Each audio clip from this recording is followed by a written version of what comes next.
recording. Good afternoon. I'd like to call to order the board meeting for Water and Power for September 18th. Barbara, please call the roll. We have Commissioners Holloman, Moss, and Parkway present. I guess Commissioner Sales is trying to beat me to the iPhone 5. It's not going to work. This proceeding is broadcast on Channel 35. The exact broadcast times can be found by contacting Channel 35. It's Commissioner Sales. That's Commissioner Sales for the iPhone 5. At this time, I'd like to ask for a GM report. Thank you, Mr. Holloman. Other commissioners? There's just a couple of quick items. I want to bring to your attention an item that we have on 31A, a report, management report that we'll be going over later, just to point out that that is an update regarding our renewable portfolio standard compliance and status of our renewable energy program. And I want to point that out, the importance of this being something to set out the context for our actions. We've done, I believe, a good job in keeping the board and the public aware periodically as we go through our renewable resource planning that we are to understand that it's something that ramping up to meet our next stage, our 25%, and then getting to our 33%. There's a lot of activity, and we've been pushing back on some of that activity recently as we've been waiting for our rates to be acted upon. I'm very pleased that the board made its action recently on that, and this is going to council soon. But I just wanted to let you know we are going to be presenting that for you because we will soon be talking to you about renewable projects that are necessary to meet those requirements as we go forward on that. And then secondly, I want to briefly note that power system continues to work on our feed-in tariff. We had our demo plan stage first for the up to 10 megawatts. We're going through and doing evaluations, interconnection studies with regard to those, and working on the final parties to hopefully get contracts in place relatively soon on those. And we're also working on our plan for the rollout of the ramp-up going up to the 150 megawatt level. And I believe we will be on schedule for coming up with a plan that this board can act on to be able to move forward by the end of this year or by January of next year. So we're on track, it's moving forward, and there'll be more to come on that. Just wanted to make you aware of that. And that's all I have. Thank you, Mr. Nichols. Item 3 are comments and requests from commissioners relating to DWP operations. Any comments from? I have a couple. Just 3 items that I'd like to have addressed before the board. One on San Onofre. As media reports have stated that San Onofre may be down for another year or longer, and what impact does that have on the DWP system? A second one, which I think we've talked about before, but and this will probably be in closed session, but a security briefing. I think it's time that we have that, and I'd like to, as you prepare for that, also throw in earthquake response as part of that briefing for the board.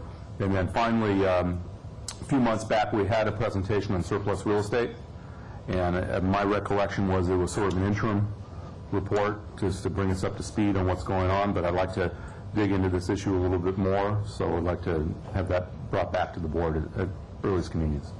Thank you. Thank you. Thank you. Item 4 is public comment. Barbara? Okay, I do have a speaker card. The speaker is Robert Elbinger. Good afternoon. Good afternoon, commissioners. My name is Robert Elbinger. I'm an employee, and I have a grievance pending. And I want to know if that can be, if the hearing of that can be deferred until the next meeting, because for some personal reasons, even though the grievance was filed in 2009, it was heard in July of this year, and then the report was issued in August. I'm having somebody help me with the legal technical writing for a response to the report and recommendation that the Personnel Committee made. So I'm asking that, can that item please be deferred until the next meeting to give us a chance to submit a written response. The president doesn't have a problem with that. Is there any issues from No. commissioners? None here. Do we have a motion to defer 29? Can I do that now? Is it 28 or 29? 29. 29. 29. Great. All right, so moved. Second. Great. So item 29 is deferred to the next meeting. Thank you. Thank you. Okay, that was the last card for item 4. Great. So on the consent calendar, we have items 9, 11, 13, 17, and 18 that we'll move to for discussion. Anything missed, Commissioner Moss or Commissioner Parker? Nope. Great. Is there a motion for the remaining items for discussion not required? Yes, there is a motion. Barbara, could you read back the items that we're voting on right now? Okay, I think it's 5 through 8, 10, 12, 14 through 16, and 19. Correct. So moved. Second. All in favor? Aye. Aye. All opposed? Those items carry unanimously. We're going to move item 18 to the beginning of the consent calendar, and we have a special guest in the audience that'd like to come speak to us on item 18. Commissioners, good afternoon. I'm here with John Muckery, the General Manager of the Parks Department. Just thank you for your service and doing the right thing, and the very wide variety of activities that you're in do absolutely make a difference, and this 18 makes a difference in the neighborhood, and the Park Foundation is very supportive, so I wanted to thank you. And then after you vote on it, I want to thank you again. Thank you, Councilmember LeBron. Thank you. And I also wanted to thank you, if I could, right now. Last night out of the blue, I got 2 calls from their employees, Marvin Moon and Marty Adams, unrelated, back-to-back around 7 o'clock, and I was just so impressed that they got a call back well after the working day. So I appreciate that, which really was impressive. And also, lastly, just so I'm here, the work on the Ivanhoe Dam and the Tesla walkway being done by your aqueduct crews from Mojave is going to make a lot of people safer and happier. So on behalf of the people who walk around Silver Lake, of which thousands that do every day, thank DWP for their work. Good afternoon. Thank you. Do the commissioners have questions of staff regarding 18? Yeah, I'd like to have a little presentation. Please.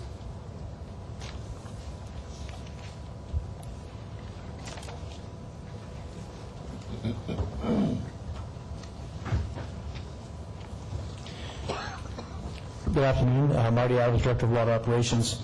Item 18 is a lease for about just under 4 acres of property below Franklin Reservoir called the Orange Grove. It's historically been an orange grove on department property.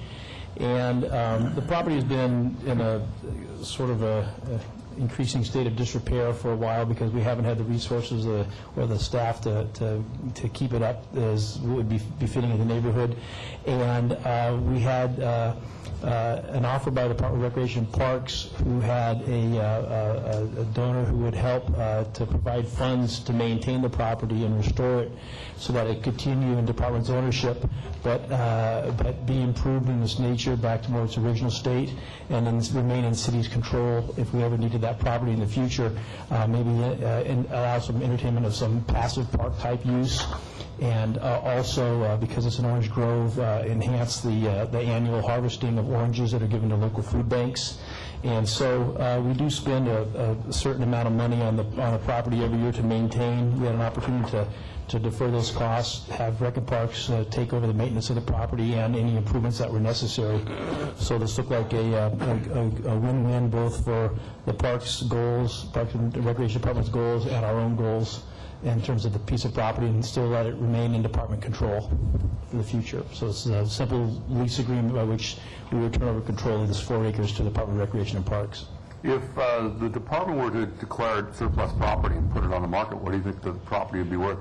Oh, it's adjacent to south. It's the tip of LA. It's adjacent to Beverly Hills. It's probably worth quite a bit of money. What's happened recently, and we may have a number of properties that are deemed excess properties and go on the market.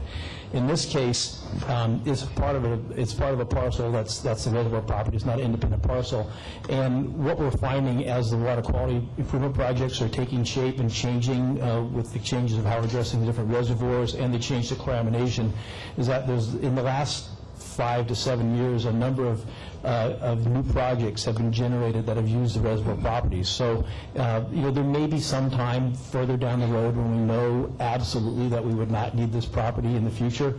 But at this point, I think we'd be remiss to not have a piece of property of this value at this location, as a key location in the water system, that belongs to us and stays in our ownership. So, given that there's no programming that's appropriate for it to change significantly in nature from what it is now, this is a way for us to maintain what it's been historically, keep it under our ownership and control.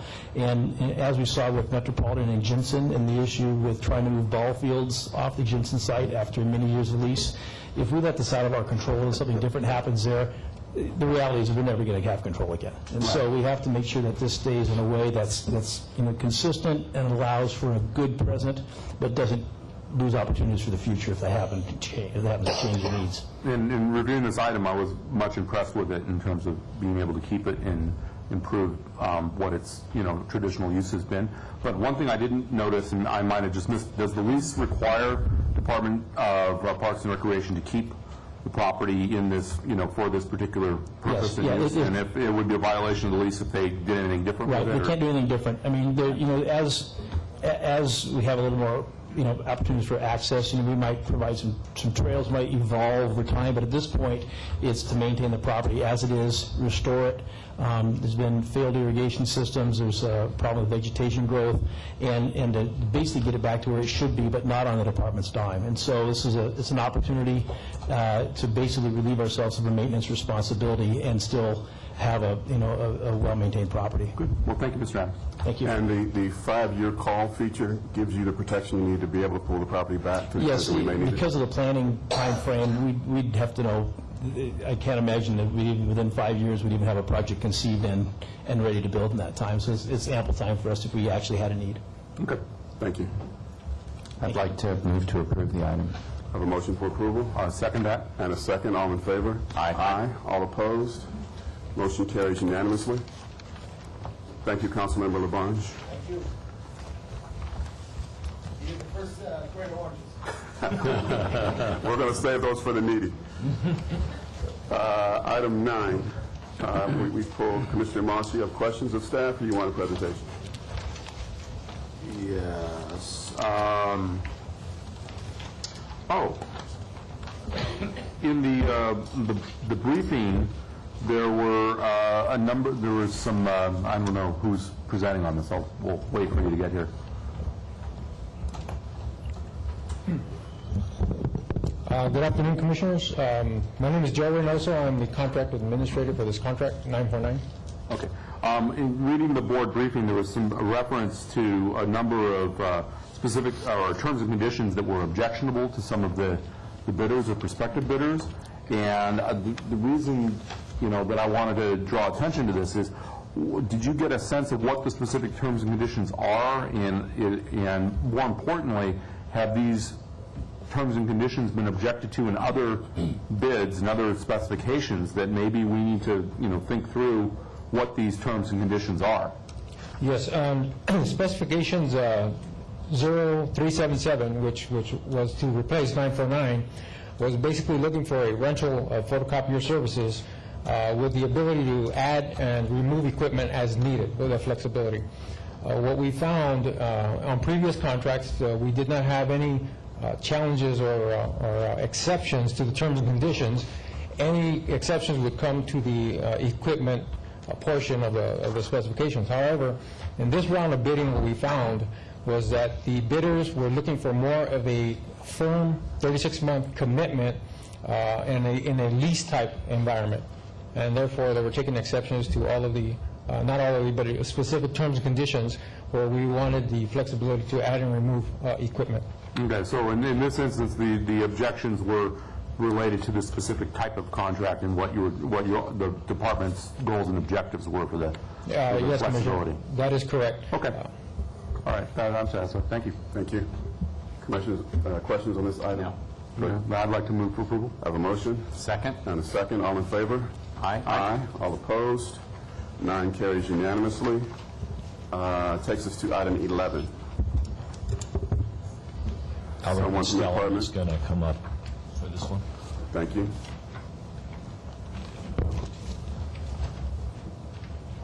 Good afternoon, Commissioners. Albert Castellum, Manager of Project Engineering Section. Also have Kurt Wells, Manager of Mechanical Engineering Section here. Item 11 is for the purchase of equipment for the ultraviolet disinfection plant at the Los Angeles Aqueduct Filtration Plant, and also for the LA Reservoir Filtration Plants. What we're doing is purchasing 3 types of equipment. Those are the UV disinfection reactors, backup generators, and uninterruptible power sources, UPSs, as we call them.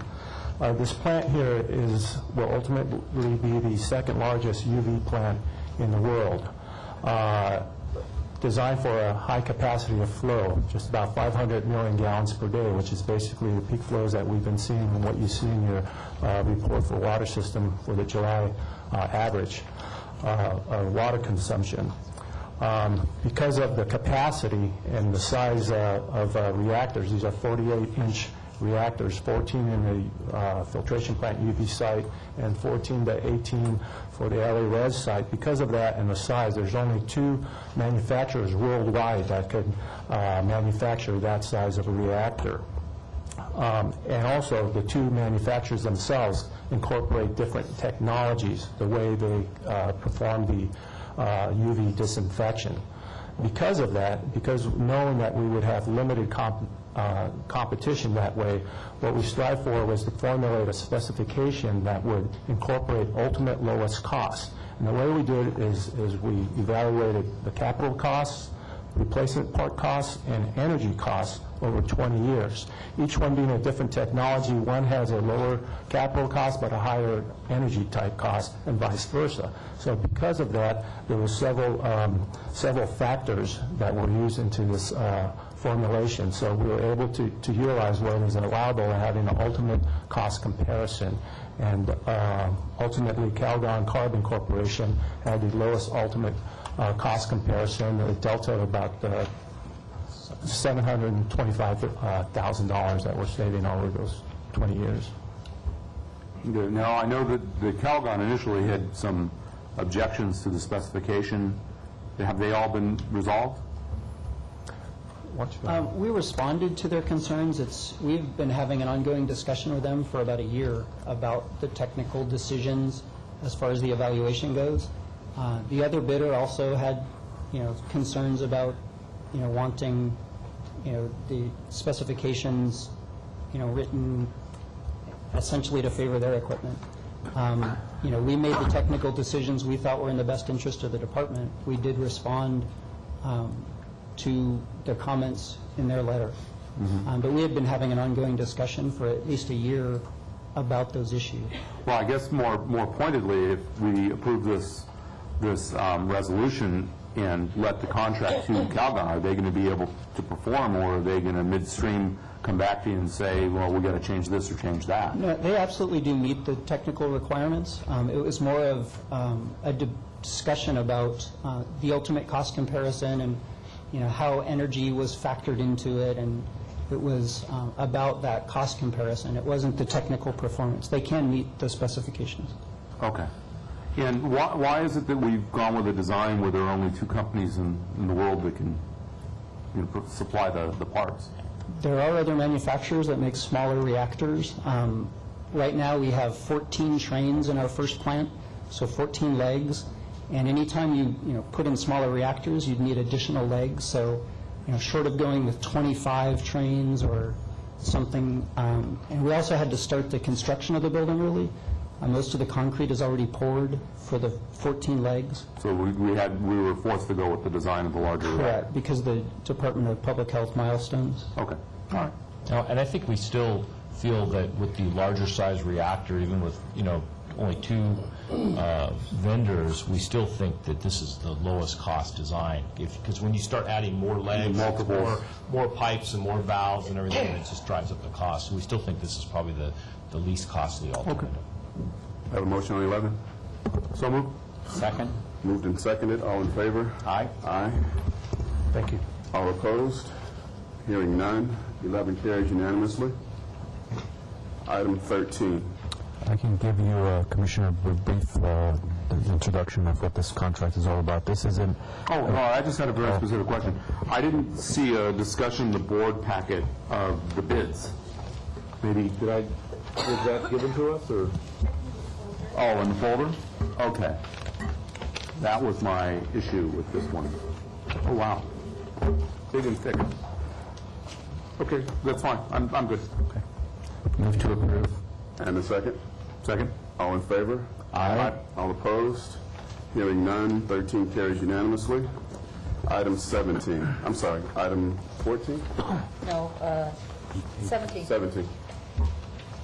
Yeah, item 17 is a sale of a piece of property in the town of Bishop. Through historical actions, the department has amassed a number of properties that are not necessarily required for our operations, our water gathering activities, and there's a great desire on the part of the citizens and the government up in Owens Valley to the extent that we can, to start restoring some of these parcels into private hands so that business can go on as usual. So this is one of those properties where the owner has indicated a desire to buy the property. We do have an unusual law that only applies to land in Inyo County called the Charles Brown Act, and it's designed to protect people that have leases from us, and they get a first right of refusal on property. Of course, the city has a requirement that we do put property out for bid. So the way that we kind of reconcile those two things is usually we will do this after we've negotiated a longer-term lease so that it protects the incumbent property owner from people coming in, and that usually works out. It's kind of an awkward way of doing things, but that's how we've been doing it. So that's what It's the Charles Brown Act, not the Charlie Brown Act. Depends who you talk to. See, if it was the Lucy Van Pelt Act, you would pull the property off the market right at the last minute. Okay.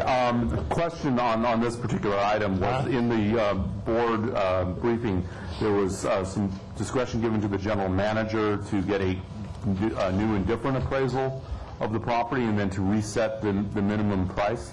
Why is that necessary? What we've had sometimes is due to when we have a long lead time on these things, we have to start way early, and we get an appraisal, and by the time we finally get it to the point where we're ready to pull the trigger on the thing's out of date, and sometimes properties have swung.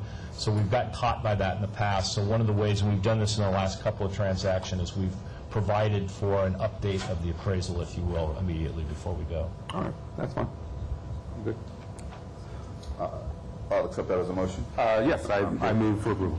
Thank you. Second? All in favor? Aye. All opposed? None. 17 is approved unanimously. That takes us to the items on the consent calendar. Item 20 is next. Phil? On the approval calendar. Yeah, discussion Consent calendar. approval discussion.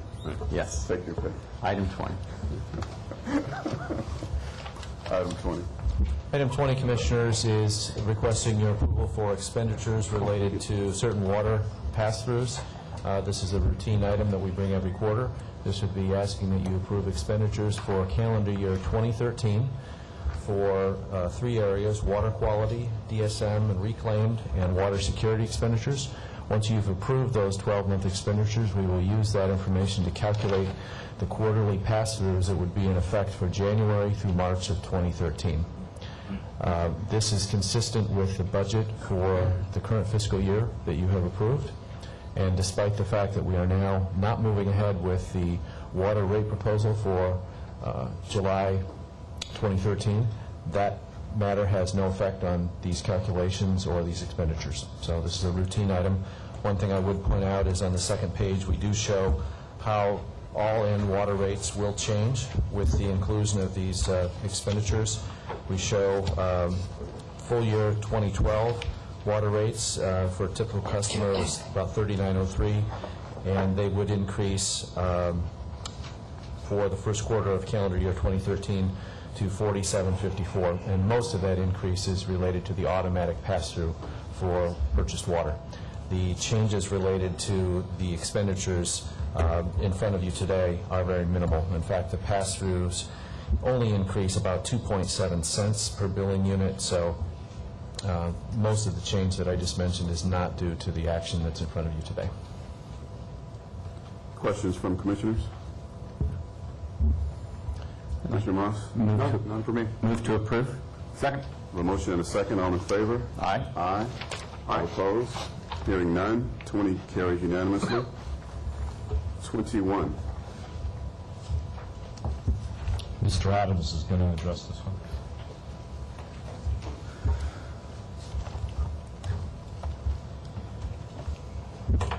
Good afternoon again. I'm Marty Adams, Director of Water Operations.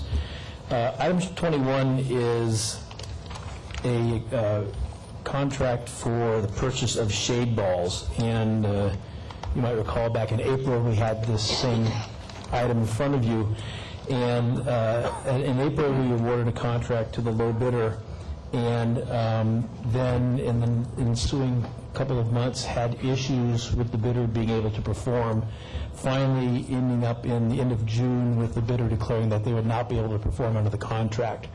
And at that point, that was the third time that we'd advertised for shade balls, because this is a very new venture for anybody on the West Coast. And you may not recall that the shade balls that we have on Ivanhoe and Elysian reservoirs came from Pennsylvania, which was the only manufacturer of balls that were approved for contract with drinking water in the country at the time. And so, we went through extreme efforts to try to get local vendors who would be able to meet the health criteria for the balls, and had done a great job. Finally, on the third try, got a contract.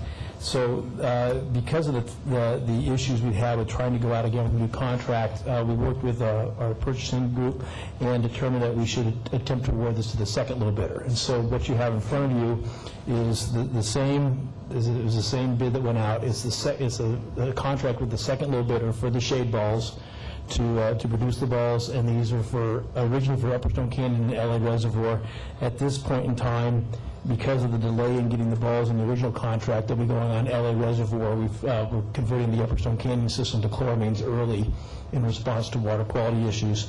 And so these balls, about 60 million balls, 60 million balls for LA Reservoir. The vendor has begun purchasing additional equipment, hiring additional staff. They are prepared to perform under this contract. About 30 days from when we issue a notice to proceed, we'll receive about 750,000 balls in the first order, and then they will continue to ramp up their production level. So, so this is basically to move ahead with that. It's important for the Department of Public Health that we proceed with the shade balls and LA Reservoir as quickly as possible. In our compliance agreement with our conversion to chloramines to meet the disinfection byproducts rule, they recognized the covering of LA Reservoir shade balls as a critical step toward protecting public health and reducing the incidence of byproducts in the water. And so I ask that you move this ahead so we can begin the production of the balls and try to get some on the reservoir as quickly as possible. So we're under some obvious time pressures here, and what gives you comfort that Artisan can perform when Phoenix could not? We have worked with them extensively, because when we decided that the fastest course of action we had was to go to the second low bidder, we wanted to make sure that they could perform. We've met with them, we've talked about equipment, we've talked about the water that's filling the balls, in terms of quality and how we would inspect and what kind of quality we would expect. We're confident that they're ready to perform. Matter of fact, I believe the owner of the company is here today. But we're confident that this is our best chance for success, is to move ahead with this bidder. Could we hear from the owner of the company? Marty, I have a question for you before he comes on. Yes, sir. When Artisan had previously been reviewed, it appeared that the lab test concluded that the heterotrophic plate count of the water exceeded the limit allowable for potable water. How has that been rectified? Right. Basically, if you look at, it's like you say, count the bacteria in the palm of your hand. There's background bacteria in the water or anything else that you touch. And so they would use drinking water to fill the balls with the samples. So we've talked about the water quality that has to go into the water inside the balls. And I'll let them address how they rectified that. But that was the only issue that we had, was to make sure that the water filling the balls was of the appropriate quality. So. It was an overfill. State your name for the record, please. It was an overfilter. Please state your First time name. when we submitted sample was an overfilter. Sir, please state your name for the record. My name is Basant Babaria from Artisan Screen. And I'm Praful Bajaria, also from the Artisan Screen. And your roles with the company, your positions? I'm a president. I'm the vice president of the company. Thank you. Commissioner Parfait, was your question answered?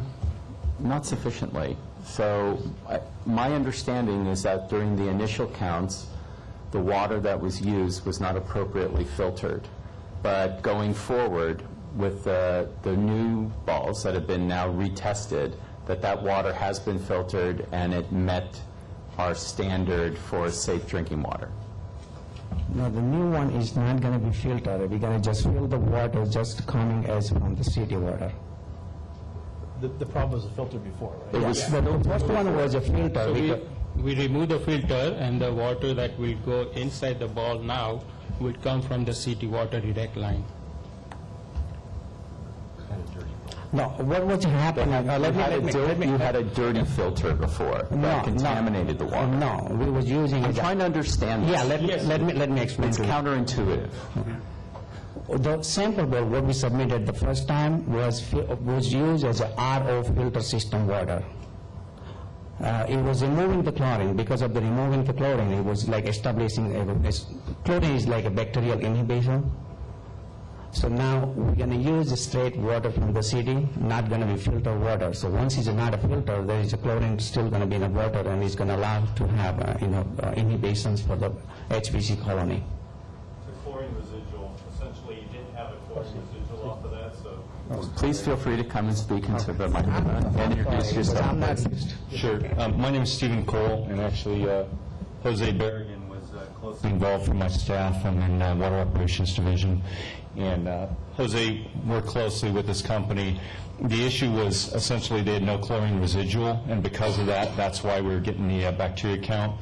So once we realized, we actually went out, we took a look, we took some samples, and once we realized that what was going on, we rectified the situation. We told them they can't have that filter on there. It was removing the chlorine residual from the water, and so that's why we were getting high bacteria counts and some of that.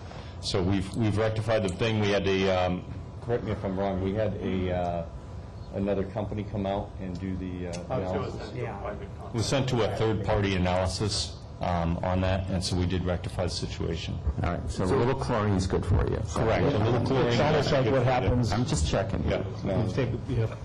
Commissioner Moss. And I'm reading the briefing report, right, that you have had that independent testing in the second round of possible contract with Artisan, specifically for this relet of the specification? My name is Jose Berrigan. I'm the engineer in Water Operations Division that's administering this contract. And yes, we've had both a private water quality company and our own water quality laboratory test the water and verify that the HPC counts are within the allowable limits. Okay, and the shade balls that Artisan is going to produce otherwise completely comply with our required standards? 100%, yes. Okay, and what are we going to do during the manufacturing to observe or make sure that the shade balls as produced are going to maintain those requirements and those standards? We will be working with our plant inspection group, and they will be assigning staff to oversee the production at the factory. So we'll actually be working with the manufacturer on a daily basis to make sure that the product that we get passes our quality control processes or standards. Do you foresee the manufacturing taking place in Azusa or adjacent to the LA Reservoir In facility? Azusa. In Azusa? Yeah. And so then they'll be trucked over to... Just roll the balls. That's possible. Well, as long as that's the only thing getting rolled right now. I move to approve. I second. All in favor? Aye. Aye. All opposed? Hearing none, 21 passes unanimously. Thank you. You're welcome. Item 22. I do have a speaker card for 22. Okay, let's bring the speaker up, please. Okay, the speaker is Michael Chandler.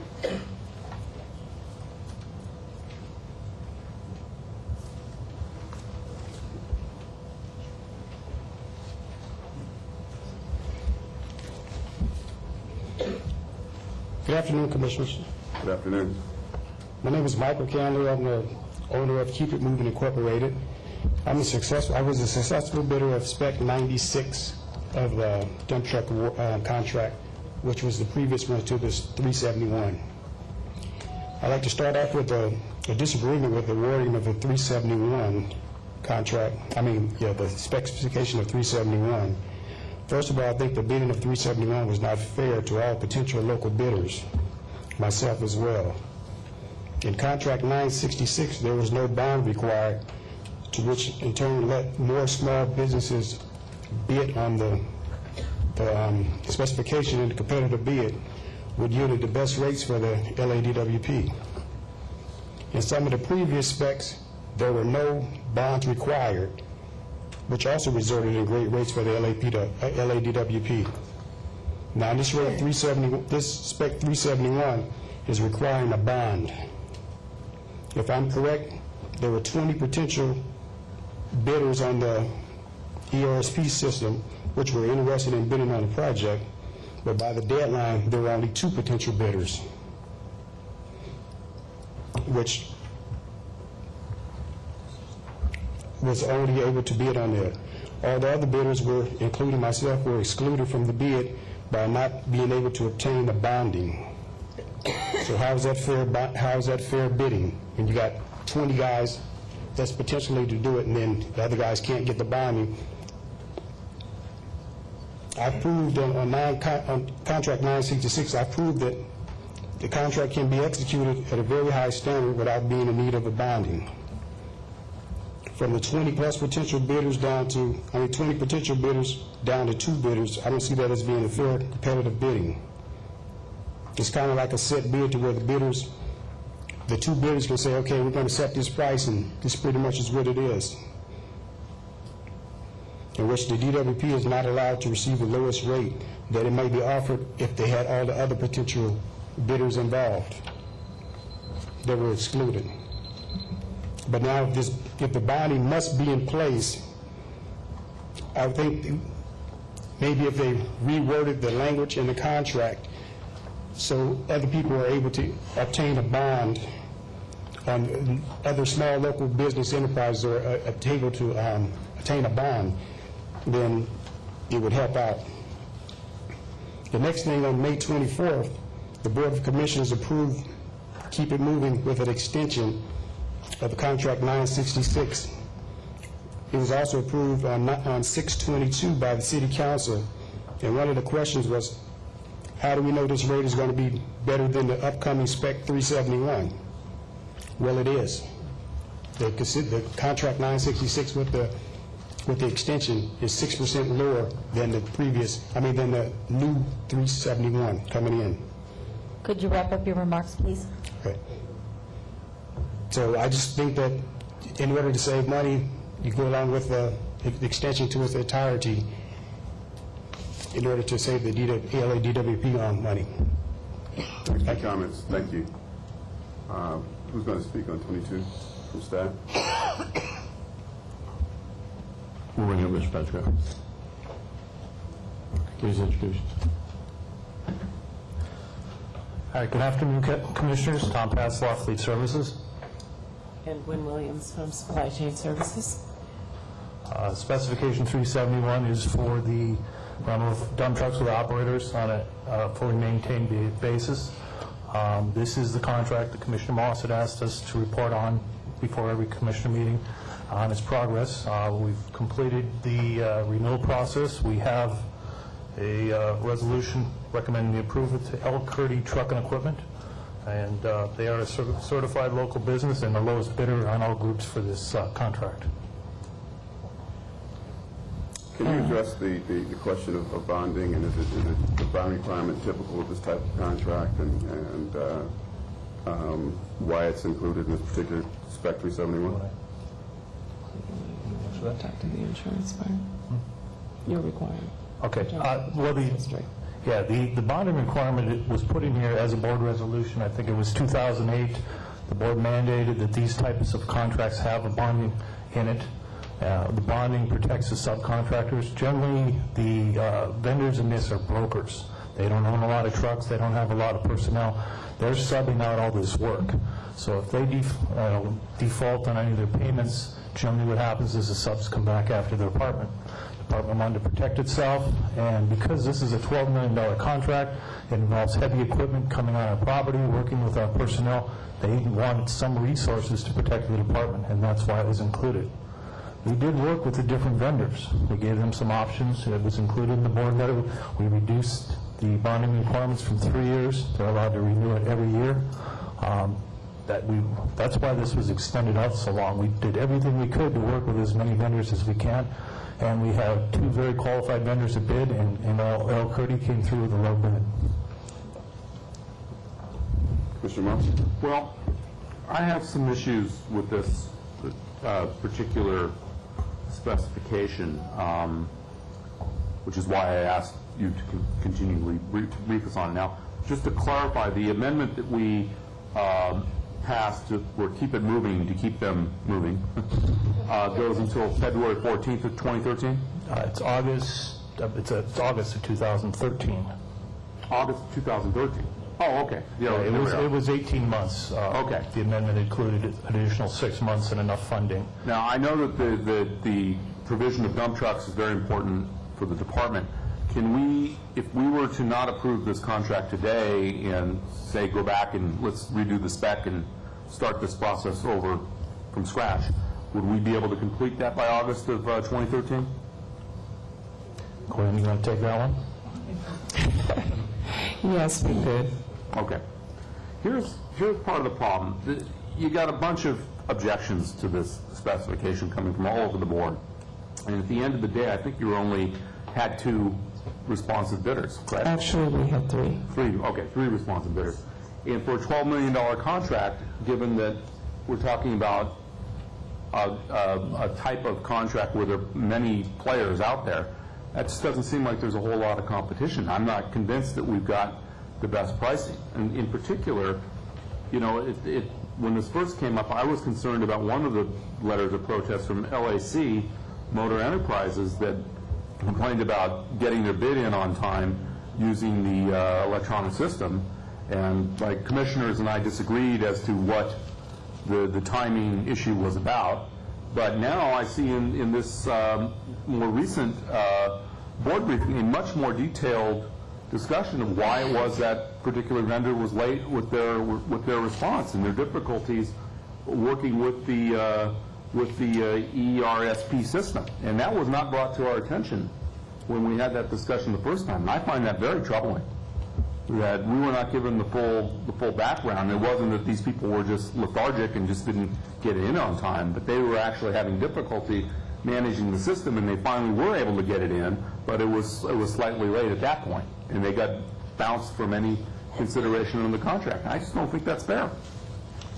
So I'm not predisposed towards this specification this time. I think we should start from scratch and go forward. Well, one other question. What have we done to make sure that all of the trucks that are involved in here are going to meet with CARB standards? Is that in the bid? Yes, there's a December 31st standards? Yeah, it's 1994 newer, and we do monitor that. So. Okay, that's good. But Commissioner, let me ask, I'd like to have staff here provide a little bit more explanation on some things that I believe were presented in the award letter, but maybe perhaps not adequately clearly.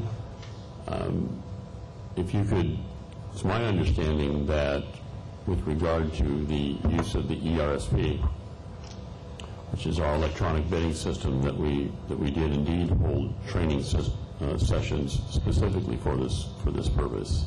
Is that correct? Was that well noticed? Yes, we announce at every pre-bid meeting that we have training at the pre-bid meeting right after the meeting, and we also provide that opportunity on a sporadic basis outside of the pre-bid meeting. We've had about 3 of those in the last month. Mr. Nichols, my concern isn't with whether the vendor was adequately briefed as to the rules of the road with respect to the electronic bidding. My problem is that when this first came up at the previous board meeting, and I inquired into this issue because I thought it was a little suspect, I was not given the full facts. And that I find problematic, because as commissioners, we're dependent upon the department to give us the facts for us to make our best informed decision. And when I particularly raised an issue and had some concerns about it, I was not given the full story, despite my probing on it. And I take a very dim view of that. Are you related to, speaking about the Hertz issue, where they came in at 2 minutes and 29 seconds? Yeah, is that the same thing here? No. Oh. No, and it wasn't. Rosanna would say. Never mind. It wasn't an issue of them not being able to upload their documents. It was just that in this instance, but in this case, one of them also had a problem with the electronic. In this instance, they did. In the other instance, it was not the case. Okay, well, then I would withdraw that. One of the things of note on that, the person that said they had an issue with the ERSP did not attend either one of the training sessions we offered. And I think that was noted in the board package. All right. Mr. Moss, would you be amenable to me making a motion in favor of awarding the contract? I will rethink this. Yes, I would be. All right. I would like to so move to approve the item. I have a motion. I will second it in light of the importance of the need for the truck rentals. All in favor? Aye. Aye. All opposed? Hearing none, 22 carries unanimously. Thank you. Thank you. And thank you for the clarification on the item. I appreciate that. Item 23. Next item. Oh, I do have a speaker card for item 23. Speaker card. So let's take comments for 23. Are you making a presentation, Mark? Yes, we are. Chuck Holloway, Nadia Park will be making a presentation. Do you think that the public speakers would benefit from a presentation prior to their comments? Yes, I think it would be good if they're amenable to that. I'm sorry? Well, there's going to be a slide presentation or on 23? PowerPoint presentation. So would you like to make your comments after the presentation? Or would you like to make them now? So I'm doing the presentation. Yes, this is Mr. Holloway is doing the presentation. The speaker card that I have Mr. Randall? They said after. Okay. Thank you. And this is Chuck Holloway and Nadia Park are in our environmental assessment group. This item is requesting approval of the EIR for Barron Ridge Renewable Project, and to approve the project. And one of the reasons we want to give an update to you is most environmental documents take about a year to 2 years. This one has been over a 4-year project because of the amount of work involved and working with the federal agencies. So can I ask if your microphone is on? Okay, is that, I didn't have it close enough. I think it's Aaron's awesome. quiet as well. Maybe it's something on that end of the table. No, it's not working. No, I don't think it's, yeah, we can move that microphone down for future use. So, Mark, would you mind, because this is recorded, do you mind repeating that? What you just said? This item is to request approval or to certify the environmental impact report and approve the Barron Ridge Renewable Transmission Project. And we have a presentation for you because most projects take about a year to 2 years for the environmental review. This has been over 4 years that it's taken to complete. So there's been a lot of interaction and working with the federal agencies and LEDWP on this project and working with the community. So I'll turn it over to Chuck and Nadia. Thank you. Chuck? Hi, I'm Chuck Holloway. I manage the Environmental Planning Assessment Group. And there's Nadia. She actually works with me, and she managed the environmental process for this transmission line project. I'd like to give you just a brief overview of the project. She'll talk a little bit about the environmental process, and then we'll give you a brief flyover of the route. This is referred to as the Barron Ridge Renewable Transmission Line Project, and I'm not sure how best to talk from this. Can you see the poster? Up here, for orientations, this is the town of Mojave. And this is the Antelope Valley with Palmdale and Lancaster right here. The idea is at the existing Barron Ridge transmission line, or Barron Ridge switching station, where the Pine Tree Wind Farm ties into, there would be access to other renewable energy. The one thing that's real nice about this transmission line project, it's strictly for renewable energy projects, and it also ties into the pump storage facility at Castaic. So when we're generating renewable energy, more than we can use, we can pump that water up to Pyramid and store it. So in a sense, we're storing renewable energy.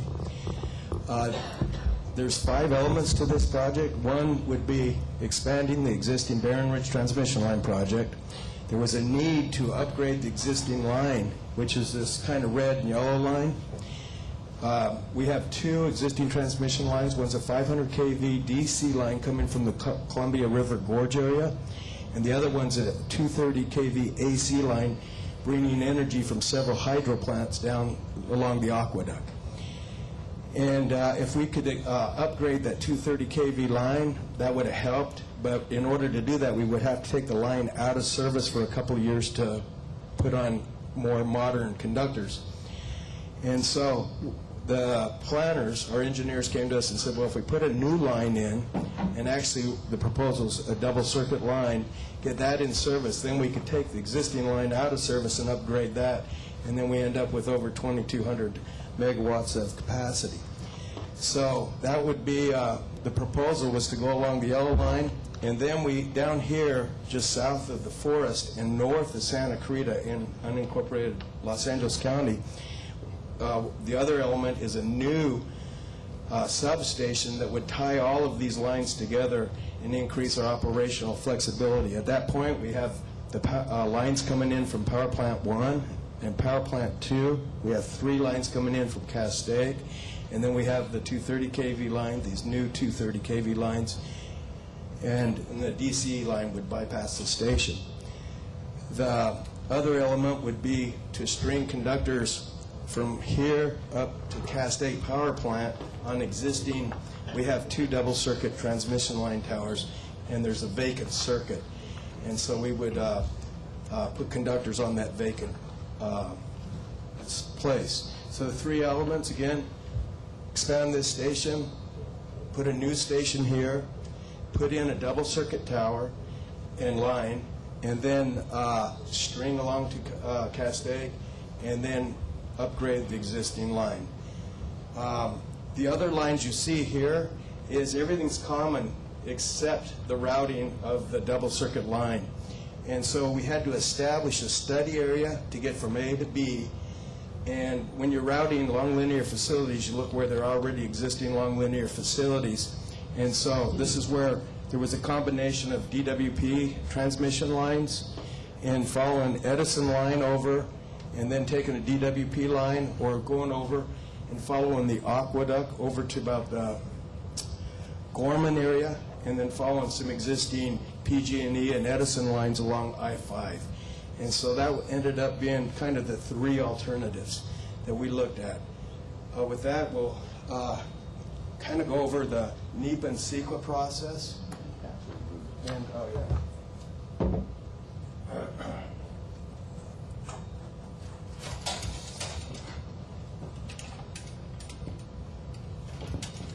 So as Chuck described, the department identified a need to upgrade transmission capacity from roughly the Barron Ridge area into Los Angeles, and possibly. And once that need was established, the department formally initiated what would become the compliance with the California Environmental Quality Act, or CEQA, and the National Environmental Policy Act, NEPA, when the department in February of 2007 submitted applications to the Bureau of Land Management and the United States Forest Service to get permission to construct the transmission line, which would pass partially as proposed on Bureau of Land Management-owned property and Forest Service, Andros National Forest. Submitting those applications formally began negotiations and the process for CEQA and NEPA compliance.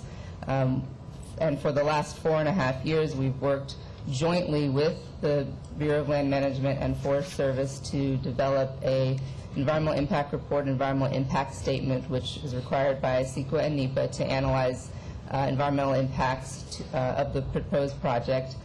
And that process formally kicked off with the notice of preparation and the notice of intent of an EIR/EIS in April of 2008, followed closely by public scoping meetings in April and May of 2008.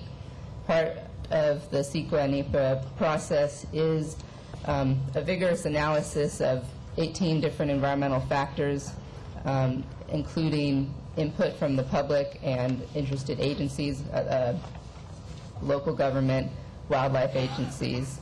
And over the between scoping and the preparation of the draft EIS/EIR, we worked with the Forest Service and BLM to develop and analyze numerous alternatives to the project, which include not only the routing alternatives, which Chuck had illustrated on the board, but potential project alternatives, including alternative technologies, energy conservation, undergrounding in portions. And we worked after scoping to develop all these alternatives and work towards the release of the draft EIS/EIR, which was released in August of 2011. There was an additional public comment period. And then for the next year, we worked on responding to comments on the draft and finalizing the final EIS/EIR, which was just released this summer. Another critical component of the environmental review is public outreach, and over the last 4 years, we've done numerous mailings, including about 7 postcards and newsletters, as illustrated here. We developed a mailing list early on in collaboration with the Forest Service and BLM that reached thousands of agency representatives, elected officials, and property owners on 500 feet of either side of the proposed transmission line and the alternatives which we had developed, which totaled over 400 miles of alternatives and public to reach out to on either side. We also advertised every major milestone and public meeting in local newspapers so that we could reach a broad audience and ensure that that input could be received. We had numerous public meetings throughout the process, 7 meetings in early spring. Pretty much every year we've met with communities throughout the study area. And we've done a lot of work specific to the community of Green Valley, which I know Chuck will talk about in a moment as well. And in addition, we maintained throughout the process a public project website, which had all the updates as we were going through, a phone hotline and email hotline where the community could and the public could ask questions about our process throughout the entire 4.5 years. And with that, I'll turn it over to Chuck. With that, I'll give you kind of a brief flyover of the proposed route. It turned out our proposed alignment was the one that goes down through Antelope Valley and down through San Francisco Canyon, following our existing lines, thereby allowing us to utilize our existing infrastructure roads, basically, and also when we do our patrols. And that ended up, after 4 years of review, became also the Forest Service and the BLM's preferred or environmentally superior alignment as well. So this is the Barren Ridge switching station, and for orientation, this is Pine Canyon, and there's the first aqueduct, the second aqueduct. Here's the transmission line that goes up into our Pine Tree Wind Farm, and this line here is the line we're talking about upgrading and doing it, and putting the new line. Again, there's Barren Ridge, and it would be expanded off to the east here, and the lines would come out this way and head south. What we're proposing is, here's the existing situation on 250 foot of existing right-of-way. We have the DC line, and the existing 230, and we're proposing putting a double circuit, so you'd have one circuit on one side and another circuit here adjacent to the lines. So then we march through the Mojave Desert, and the line, again, it's kind of difficult to see the transmission lines. Those still-glass towers tend to disappear with distance. But it goes past the little community of Mojave and the wind farms, marches on down towards the Antelope Valley, crosses some fallowed ag land, and we'll end up actually going this way over the hills towards Green Valley and Santa Clarita. We go up over the hill. We're starting to enter Forest Service property, and this is the valleys. And then this is the community of Green Valley. It is, along with the proposed alignment, the community that's impacted the most. We have two existing transmission lines. You can see the DC line here, the 230 kV AC line, and it goes on down through here. This is San Francisco Road, and would go on this way through here.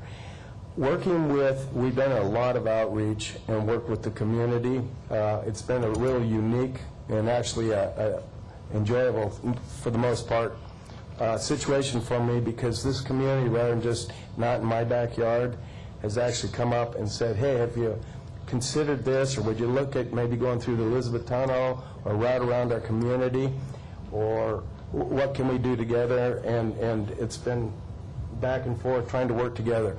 Now, the one alignment, I don't have the map up, but that went through the Agua Dulce area would have taken 18 homes, and we didn't have an opportunity to modify any of the towers because they're two single circuit 500 kV lines.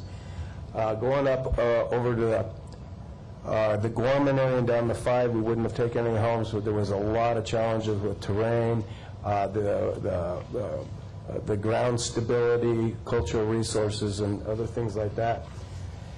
But coming through here, it looked like we were going to take 9 homes. And so we looked at maybe routing the existing line or the new line around Green Valley, and we would have created a non-defensible area between the existing lines and the new lines and made it impossible to fight fires.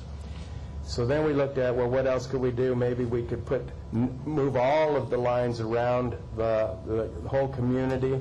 We looked at that, and then we also looked at maybe we could underground. We looked at a whole bunch of things, including modifying the tower itself.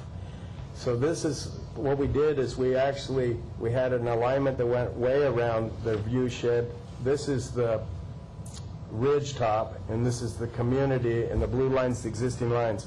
We had our engineers look at constructability, and they looked at a number of possible alignments, and we ended up with the only one that really was feasible. Went inside the forest. It was number A here.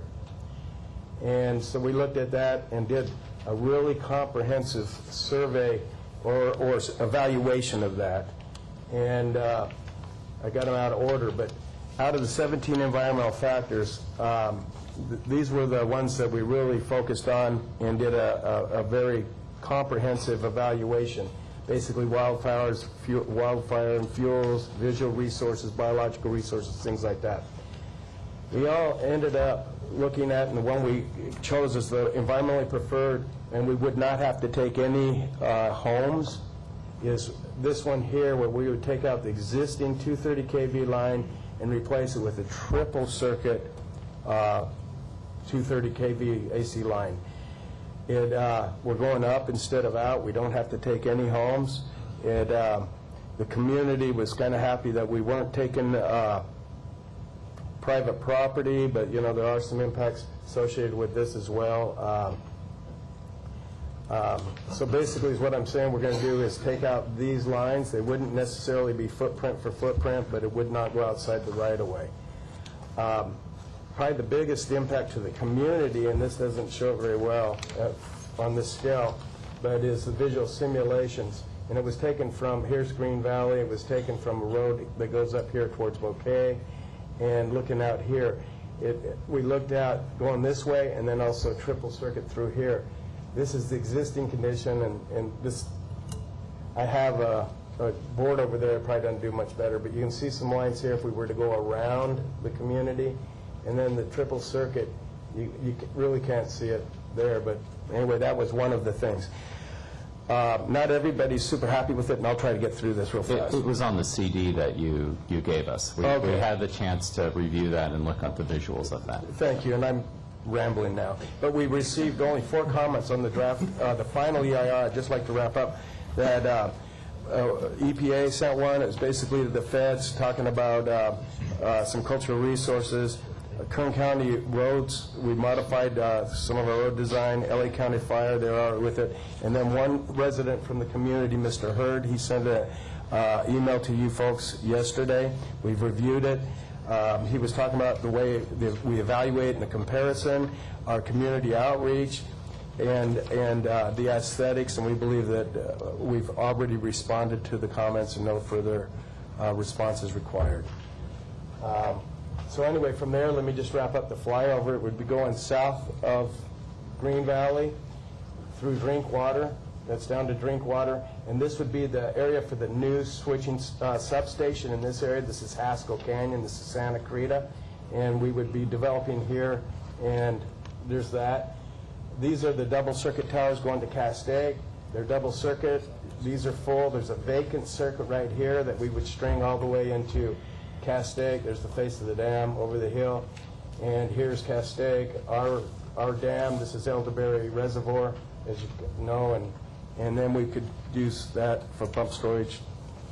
With that, that's the end of the thing. Thank you. Commissioner Parker, you're smiling. I am. You know, I look at a lot of environmental documents, and this is a really good one. So my hat's off to the team. It was really amazing to see the amount of care that you guys put in on this, and the way that you responded to the community, and very impressive. Thank you very much.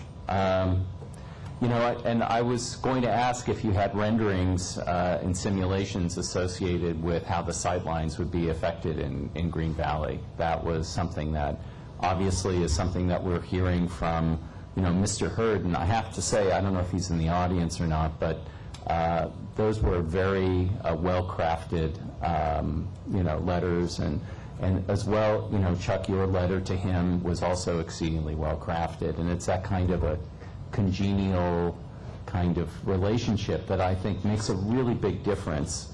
And you know, I understand that they, you know, they felt like they were late to the game. Some of the folks in Green Valley, they had some contentions about 500 feet. Was that sufficient notification? They say that the mountain yodeler only came out once a month, and that didn't provide enough. I just wanted to say the word yodeler. So. And I believe you adequately answered his question, and we could ask the city attorney as well, whether there's any precedent on remuneration for impacting view sheds, which I think was the question that Mr. Hurd was asking specifically. But, you know, again, just overall thanks, and just to be really clear, what we're doing here is not approving the transmission line, we are approving the environmental documents associated with the transmission line, if that's accurate. We're approving the project too as part of CEQA, but in terms of the contracts, right, that would be a subsequent. That would be a, yes, subsequent vote before the board. I would just like to add that thank you for your compliments, but it was a team effort, and we did have a really good team. Thank you. Yeah. Commissioner Moss? No comments. The public speaker, please, for 23. Yes, I have 2 speaker cards for number 23. The first speaker is Guy Randalls.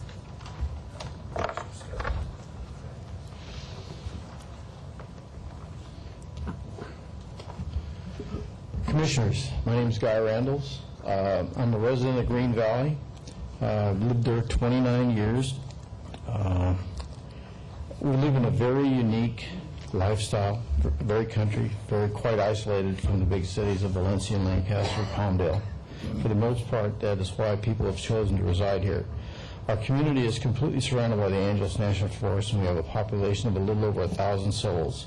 The Barren Ridge Renewable Transmission Project has not been the thing of our dreams. For years, we have had measures in place to keep our rural lifestyle.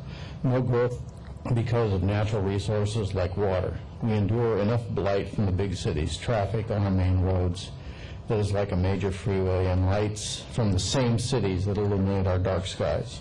Our town council president, Dale Kimmel, has worked tirelessly for over 3 years trying to come up with alternatives to the Reroute to Barron Ridge project around our community. The goal is to save ranches and vacant property from the increase in the footprint of the original project that called for additional towers to be erected.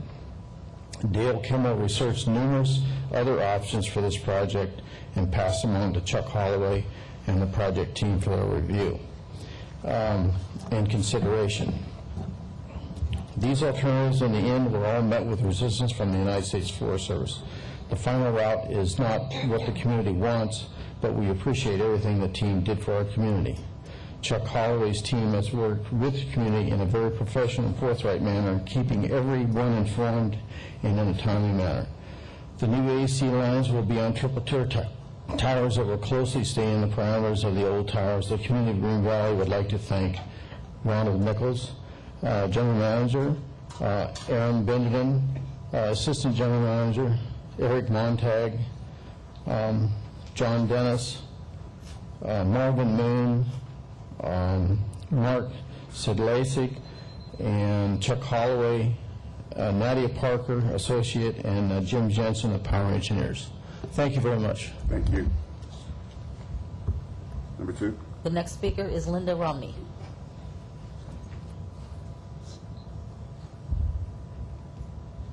I have just a basic general question, and that is, what is the cost of this particular project? I know basically it's renewable, and so from page 4, it looks like it's windmills we're basically talking about. What is the actual cost going to be on this project? It's, Commissioners, we're just a rough estimates of about 460 million. 460? I mean, I'm sorry, 460,000. No, $416 million. $460 million. And the other question would be, what would be the impact on the ratepayers of this particular project? And then my other question would be, we have established, or the city established, neighborhood councils. There are some 100 neighborhood councils. I know this is not directly affecting, well, it is, because if it affects the ratepayers, I'm wondering why on the outreach it was limited to only 500 foot for the property owners on both sides. So those are my basic questions. Anything that affects the ratepayers, we'd like to know how much it's going to cost us. And anytime there's a project and we attend and we have agendas, respectfully requesting that the price be put on there also. Thank you for your time. Thank you. Further comment or questions from commissioners? Yeah, I'd like to move to approve the item, please. Have a motion? A second. A second. All in favor? Aye. Aye. All opposed? Hearing none. 23 passes unanimously. Item 24. This item is to request certification of the EIR and approval of the Scattergood Unit 3 repowering project, which is to replace the existing 460 megawatt boiler with new gas turbines.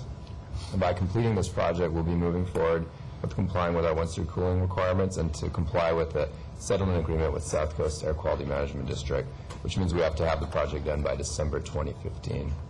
We received a limited number of comments during the EIR process, primarily from the South Coast AQMD and City of El Segundo. There are issues regarding modeling from AQMD and from El Segundo about potential air quality impacts and noise.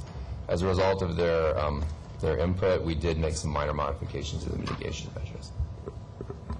And once this project, if it's approved to the EIR, then the next step is for us to get the air permit from the South Coast AQMD.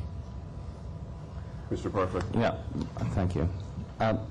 So, Mark, let me ask you, usually when we're near an oil refinery, we're near areas where our department used to have petroleum and tanks near that area, you often find sort of hydrocarbon pollution at those sites. And throughout these documents, I was looking for it. I couldn't find testing that was performed on hydrocarbons. Tell me I'm wrong in that you did it. We have done it, and we've done actually a broader investigation. Rather than just hydrocarbons, we looked at other hazardous materials in the site.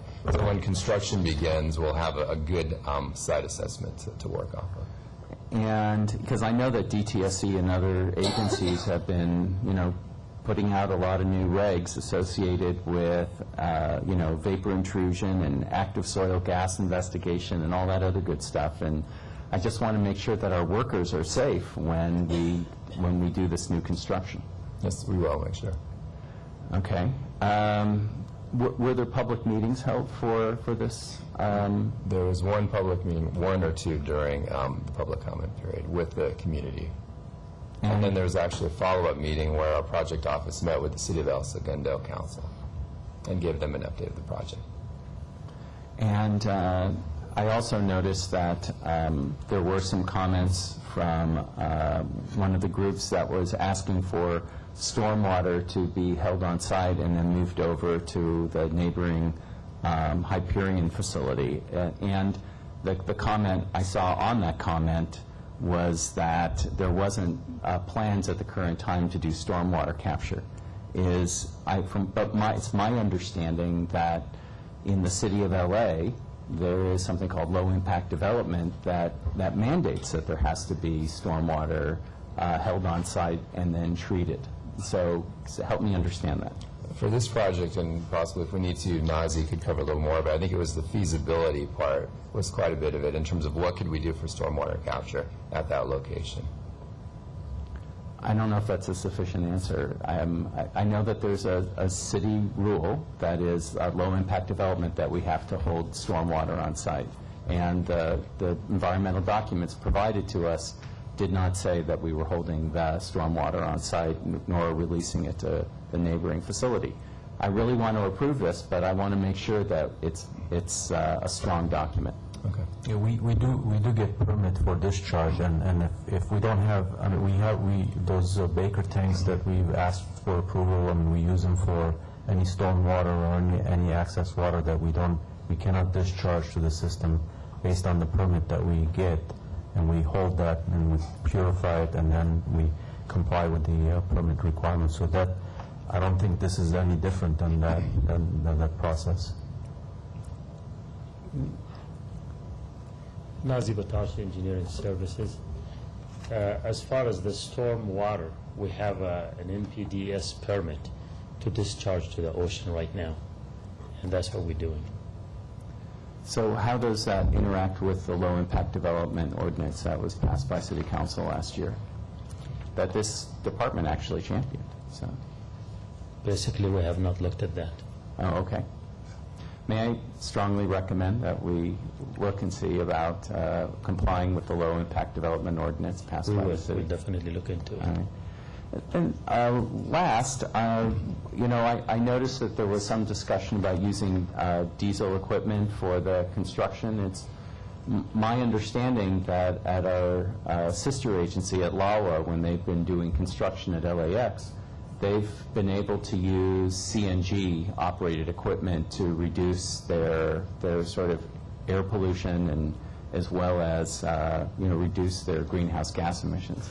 Is this something, and I did not see that in these environmental documents, that we were talking about being compliant with the diesel regs, but when LAX did their construction, they went one step further. And I would just like to ask staff to at least, talk to LAWA and see what they used and see if it would be something that we could embrace as well. We will.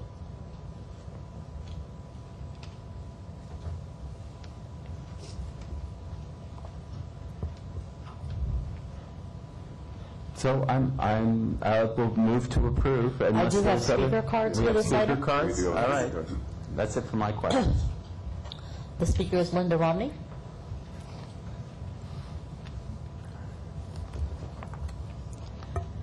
As we were just told, we have a deadline of December 20th of 2015, and this is 2012.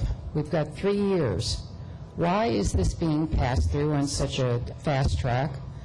Why are the questions that were just requested, such as the water, the storm water, why is that being released to the ocean? Why has there only been one meeting for the public?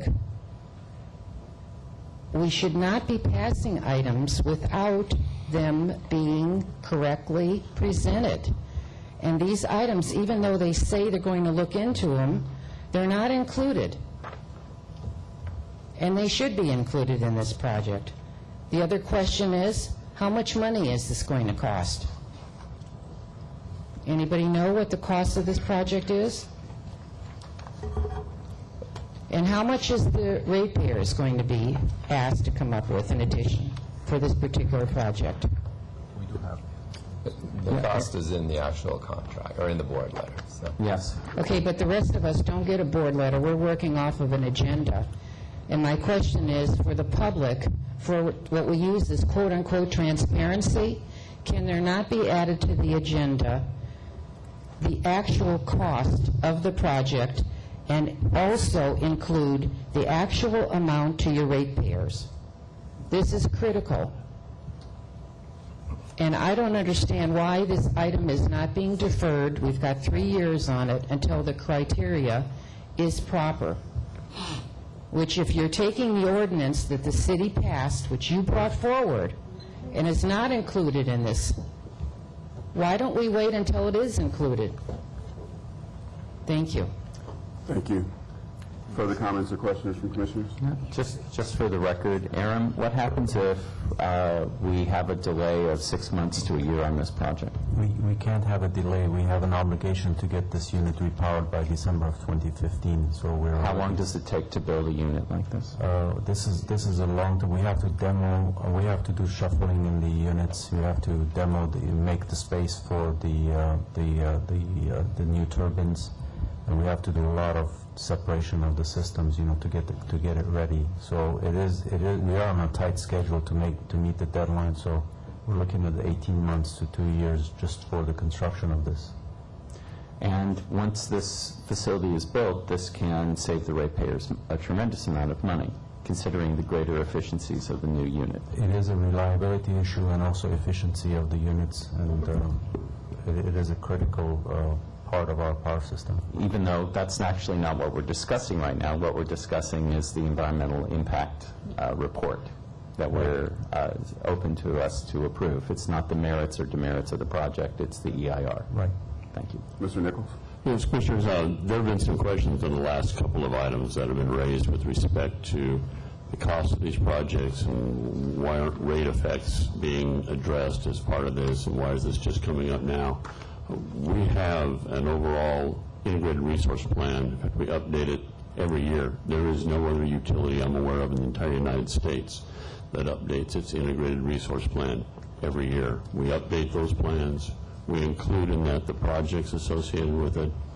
We lay out the timelines for those projects. These projects are included in those documents. We've had multiple workshops with respect to that and many presentations to this board, and in fact this board has had the benefit of reviewing and approving the IRP before we do that. So these matters are addressed, and it is very common in any infrastructure project, whether it's a gas utility or water utility or transportation project or of any type for a governmental organization, to go through first under the requirements of the California Environmental Quality Act to review the environmental effects associated with the project, separate and distinct from making a specific capital commitment.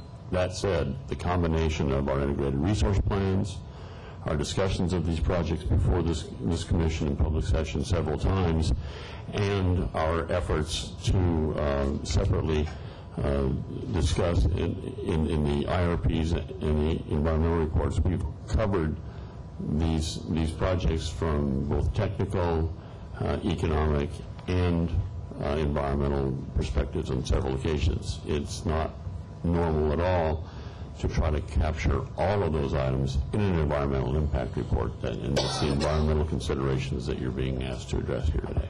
Thanks for the illumination. Commissioner Moss? Yeah, just one quick question, Aaron. Assuming that we approve the environmental impact report today, when do you think you'll come back to the board with a contract for this work? We do have a schedule of, we're negotiating the final terms of the EPC contract, and we will bring that to the board as soon as this is approved, probably by March. Mid-December. Mid-December. Okay, thank you.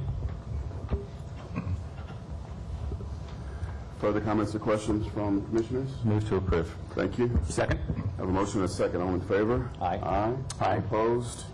Hearing none. 24 carried unanimously. We're going to go to speaker cards first. We have a speaker for 25. Yes, I have one speaker for 25, Linda Romney.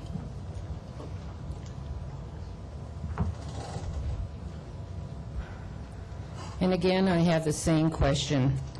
Payment of funds for the purchase of greenhouse gas. How much funds are we referring to? And what would be the impact on the ratepayers of those funds? And quite frankly, even though there may be integrated resource plans each year that are passed on from the Department of Water and Power to this esteemed commission, the fact of the matter is that your ratepayers, the people who pay for each and every one of these projects, are not included in the loop. And it's been said that the ratepayers are the owners of the Department of Water and Power. If they're the owners, the very least that could be done is to give them a heads up. And since we do have the neighborhood councils, I don't understand why that particular facility is not being utilized to give this information out. And again, I'm asking the cost and how much to the ratepayers for the purchase of greenhouse gases.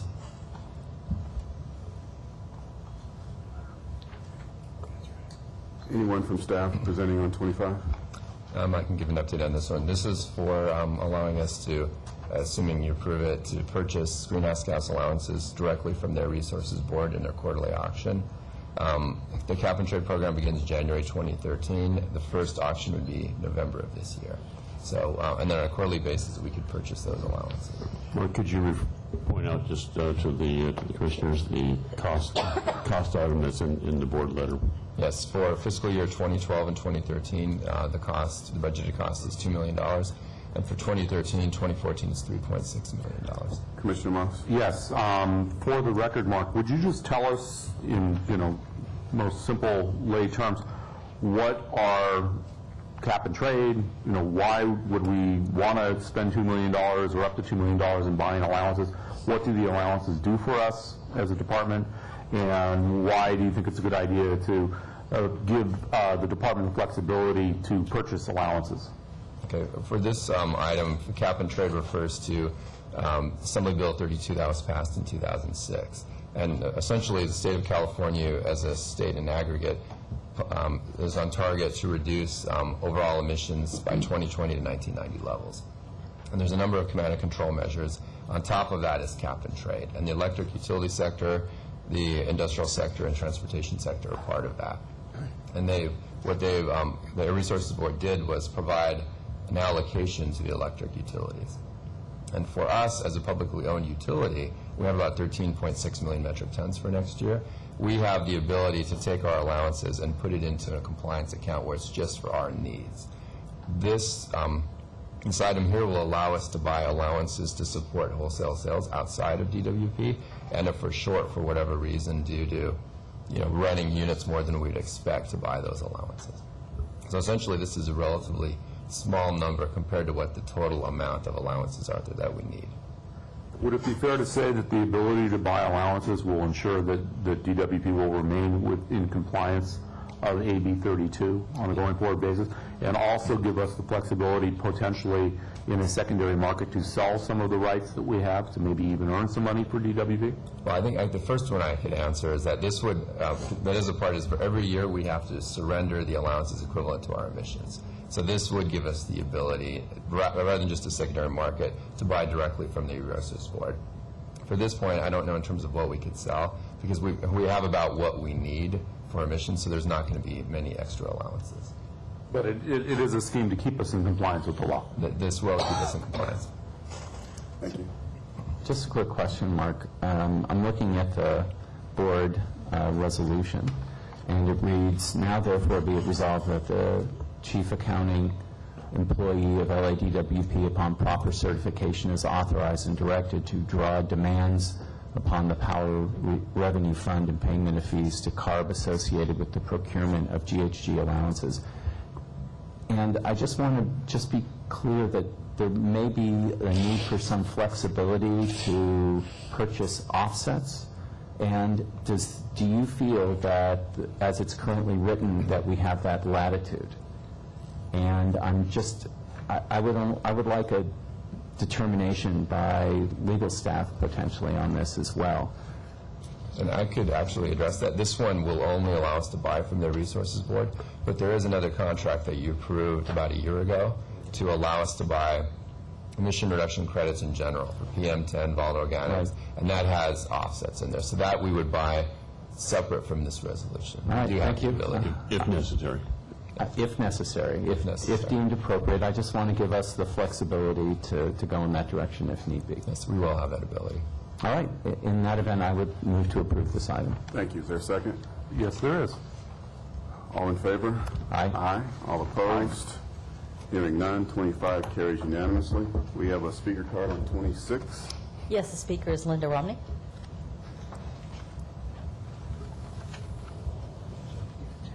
I remember about a month ago, this particular item came up on the agenda. I also remember that last month, President Commissioner Sells asked for a presentation regarding it. Specifically, we were asking that in the last 35 years, there has not been an increase in the low income or the lifeline discounts. Nevertheless, in that same period of time for 35 years, there's been over 3,000 rate increases. Rate increases by the Department of Water and Power, by the Department of Sewer, and by the Sanitation Department.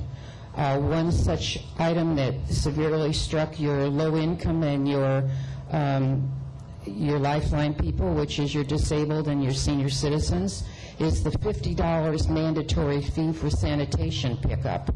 That is regardless of the fact that the person doesn't even have any sanitation and wishes to opt out. There's no opting out. In addition to which, if you happen to have a home, just as an example, and let's say that it's vacant and you put in for a vacancy adjustment, they will give you a 15% decrease in the water usage for the sewer. It's obvious that if it's vacant, there's nothing being used in the house whatsoever. The fact of the matter is that your president asked, why has there not been increases in the $5 for water per month for low income and the $10 for water per month for your disabled and your senior citizens? Not to mention that you have not raised your electrical, yet you approve the electrical rates being raised by 12%. You have 240,000 admitted low income and senior citizens, yet there's been a cap on the amount of individuals who can apply. I presented my data at the last meeting last Wednesday showing the proof of service to the Department of Sanitation and the letter to Linda Jetta in the Sanitation Department. Nevertheless, the Department of Water and Power still refuses to correct the bill to the lifeline credit. Thank you. Thank you. Who's speaking from staff on 26?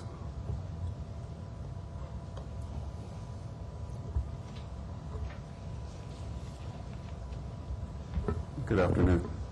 Good afternoon. My name is Sharon Grove. I'm the Director of Customer Experience. And what we're asking the board to approve today is to change the income levels to coincide with federal guidelines for the low-income program. And that's what we're asking for approval. I have no questions. I'd like to move to approve. Second. I have a motion and a second on 26. All in favor? Aye. Aye. All opposed? 26 carries unanimously. Which takes us to 27. Do my fellow commissioners have any questions related to 27? I might. Okay. Then we should have a presentation. I appreciate the expediency of Commissioner Platt. Good afternoon. Reynaldo Desma, Manager of Real Estate. We're selling 1.19 acres of property from the power system to the Department of General Services for a future fire station. We were approached by General Services some time ago identifying the area as an area where they could build this regional fire station. And so after reviewing it with the power system, determined that it would not interfere with current operations. We will still maintain 1.64 acres after the sale, so just selling a portion of the 2.83 acres. An appraisal was commissioned and a review appraisal by General Services in conjunction with scope writing with Department of Water and Power, and our own staff also reviewed both appraisals and determined it to be reasonable. Thank you. Commissioner Moss? And now for my question. I notice in the resolution and in the materials given to us that there's nothing in there that would require Department of General Services to use the property for a fire station. Once we sell them the property, are they free to do whatever they want with it?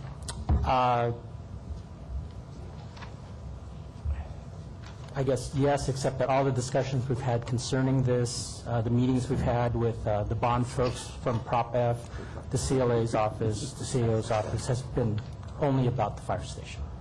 Question of General Counsel, is it possible to put a deed restriction in just to say that we're selling it for purposes of the erection of a fire station? If the city doesn't do it, that it would revert back to us? I'll defer to Kevin Ryan, who worked on this for the city attorney's office. Okay. That type of restriction could be inserted into the transfer documents, yes. No, I'd certainly like to see it. Is there a motion with that amendment? I would welcome that motion with that amendment. Okay. Well, then I think we should amend the resolution to provide that the purpose of the sale is to permit the city to build a fire station on the property, and that if the city does not erect a fire station, that the property would revert back to DWP. I'll accept that as the motion. Do I have a second, Commissioner? You do? Second. All in favor? Aye. All opposed? Carries with the amended language.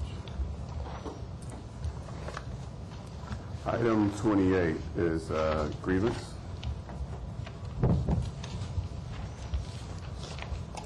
I don't have any speaker cards turned in for this item. Are there questions of the commissioners of staff, or is there a grievance speaking? No. I don't know if Mr. Irving is here. Doesn't appear so. Move to approve. Is there a second? I will second. All in favor? Aye.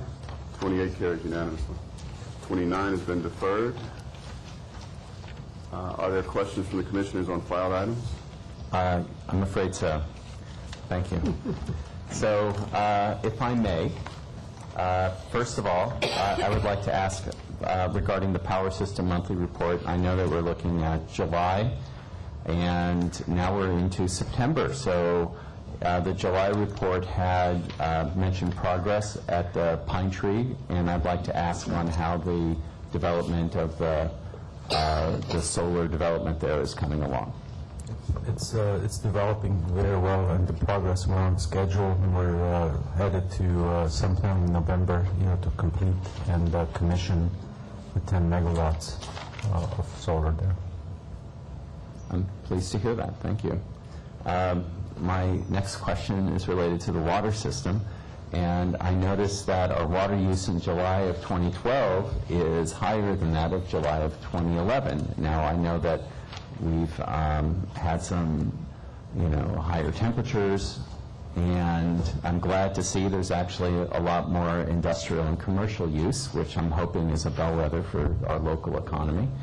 However, I'm seeing that residential and governmental use is up this year over last. So I know that we're still in shortage year rates, Jim, so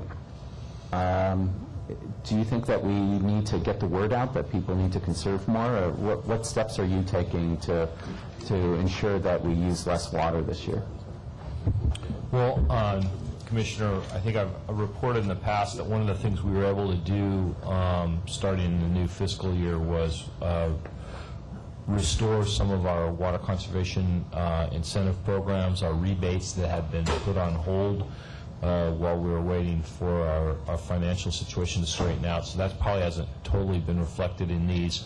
Also, you're looking at July numbers. I can tell you that in August, conservation did pick up again. We do have some of these dips, and it could be, reporting lags and some other things. We had back in, I think it was January and February, we had 2 months in a row where it kind of did something like this, and that caused me some concern, and then it came back really strong in March. So I don't think we have a real problem. I think we kind of had an awkward month here. Also, I think we've seen hotter temperatures this year. Last year was very mild, so that probably accounts for quite a bit of it, too. Do we have a budget for PSAs or some other mechanism to get the word out about outdoor restrictions and the importance of conserving water? It's part of the overall water conservation budget. There is an outreach, and advertising component to that. And is there do you feel that there's a need to increase that budget, or do you feel there's a need to, ask for some earned media from local newspapers for the public to pay a little more attention to this? I think earned media is always a good idea when we can get that sort of thing. I'll certainly take that up with our public affairs folks. I really appreciate it. See if we can ramp that up a little bit. I hope this is just anomalous for 1 month and it doesn't reflect sort of a downward trend in conservation. Okay. And the last, I have one more, but this is for Gary. I noticed that there's we've awarded a contract for a smart grid demonstration project. Could you supply an update at some future time for the commission related to the smart grid activities? And I also noted that it appears that in our Bishop office that we now have video conferencing capabilities, and at least that's what the board letter says. And so I think it would be very interesting to try to find a way to make use of that, and if there's a way of engaging some of our folks that we have up in the Owens Valley to show how we're inclusive and democratic and transparent. I think those are all very positive things. So I'd like an update as well to see how we're including the public to access the video conferencing facilities in our Bishop office. Just a quick note, you may have realized that this room is just a little bit bigger. So we've moved the back wall and What? we're expanding. No, first you changed from 2 chairs to 3 chairs, and that was something that we didn't quite pick up on. Now you're telling us the room has grown? It's slightly bigger. It's to accommodate additional seats, and as part of this overall remodeling, if you will, we are looking at how we'll integrate the video conferencing from Bishop with what goes on here and what actually gets presented on the screen. Do we charge more for extra legroom? Or is We're actually going to lose a little, but it'll still be equivalent to first class on the airlines. All right. Was the wall at the same level where the clock is, or was it farther back than that? It was right where the security officer stands? Exactly. Wow. I didn't notice either. I thought I got some. I just thought I was getting older in my depth perception. Thank you. Those are my questions on the monthly reports. I really appreciate them. I read them carefully, and I think it's just great. I want to thank the staff that works on them, too. Very good information. Commissioner Moss, any comments on filed items? Nope. Then I'll take us to the management report. We have a renewable portfolio standard presentation. We do. And Aaron will take over on this. I'm going to ask Mike Webster to do the presentation, but basically this is a follow-up on a couple times we've reported. We are getting ready to wrap up 2 large solar projects, and those are the projects that we will bring to our board for approval in the next meeting. So but this is a presentation to kind of get ready for any questions or any clarifications that we might have between now and the next board meeting. So I'll ask Mike to go through. Okay, Mike Webster. I'm responsible for renewables, integrated resource planning, generation development, and transmission development. And so it really goes back to the 2010 integrated resource plan where we laid out, and I hope you can hear me. If not, I'll speak a little bit louder. We're trying the wireless mic for the first time. We can hear you. So we laid out a comprehensive plan. It had much discussion with the public. We laid out all the projects. We put in all the costs related to the projects. We updated that. in 2011, and we're in the process right now in 2012 to going through another update and another large public process to get input into that. And so the objectives, what I wanted to cover today is, one is get re-grounded in renewables, because it's been a while since we've talked about renewables with the board.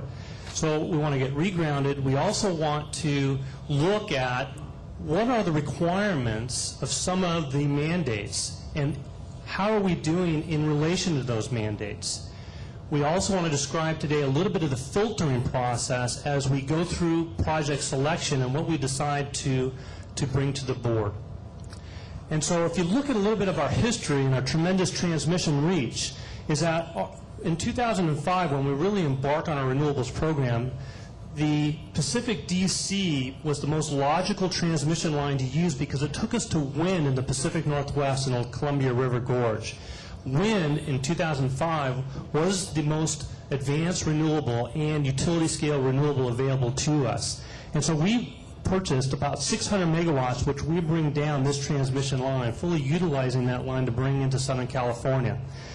Then we moved to Utah, and we did a tremendous upgrade of the Southern Transmission System to get extra megawatts coming out of IPP. So now we can use that line for dual purposes. The first purpose is to bring our IPP coal power down, but now we could do wind projects. And we have 300 megawatts of wind that also uses that line with Milford 1 and 2. Also in 2005, we have our small aqueduct, small hydro, which we were counting, but we were also building the Barron Ridge Station, which you saw a picture of earlier, and so it gave us the ability to build our Pine Tree Wind Farm, and we were able to bring in 135 megawatts into that Barron Ridge Station. And then we also had our local solar program, which is Solar Incentive Program. And then we rounded that out with some pipeline quality biogas, and the reason we did that is really for a bridge that helped us get to the 20%, but it offloaded our transmission so we could put other renewable projects on our transmission lines. And at the same time, we need to use these combined cycle and quick start combustion turbines to back up renewables. So if we could use biogas while backing up renewables, it was really a win-win. And that's what helped us get to 20% by 2010. So now as we look to the future, where do we look strategically? Well, one of the areas that we need to look to is we need to look to the desert Southwest. And this transmission line currently has multiple prongs. We bring in our Navajo generation through this path. So it's the Navajo, Crystal, McCullough. We also have the meat transmission that goes through Marketplace that we bring through here, and we also have El Dorado. So we have tremendous transmission capability in the desert Southwest. And then we've also tried to maximize transmission with our Adelanto, we talked about that, and our Pine Tree solar development, existing land, existing transmission, to bring renewables in. And then we've just talked about the Barron Ridge Transmission Project and why that is so important for new wind as well as solar development, not only in this area in Mojave, but also going up into Owens Valley. So one of the mandates that we need to comply with is AB 32 as well as 1368. 1368 requires us to divest of one of our coal plants. Actually two, but Navajo is the first one up. And so that's 477 megawatts that we need to divest and replace. And in an integrated way is we started to look at, not with a one-to-one, you replace coal with gas. In an integrated plan, we started to look at, well, what could we do with energy efficiency? And this board adopted very aggressive energy efficiency goals. We also realized that if we deploy our renewables program in a timely manner, it will also help us get off Navajo coal early. And then you can look at supplementing that with combined cycle natural gas, which will help provide some of the base load energy, but also allow us to integrate some of the renewables at the same time. And so it's truly an integrated approach. And if any one of these fail, it has to be picked up with another technology. So no longer can these be considered boutique type of programs. They're fully integrated, and each program counts on the success of the other program. If you look at our renewables portfolio going forward, is that there's 3 hard targets that's required by SB 21X. And it is mission impossible. I don't know if that's kind of what I heard. 2011, 12, and 13, we need to maintain 20%. And you can see the blue is our deficiency. And this is caused by a couple things. One is a small hydro contract in Pacific Northwest fell off, and we have not replaced that yet as we were going through our rates discussion and making sure that was fully vetted and approved. In 2012, there's a shortfall. 2013, there's a shortfall. But we can make that up with short-term purchases, and that is part of the rates proposal that went through this board and is continuing to be vetted down at City Council. That was part of the package, so we can get there through those short-term purchases.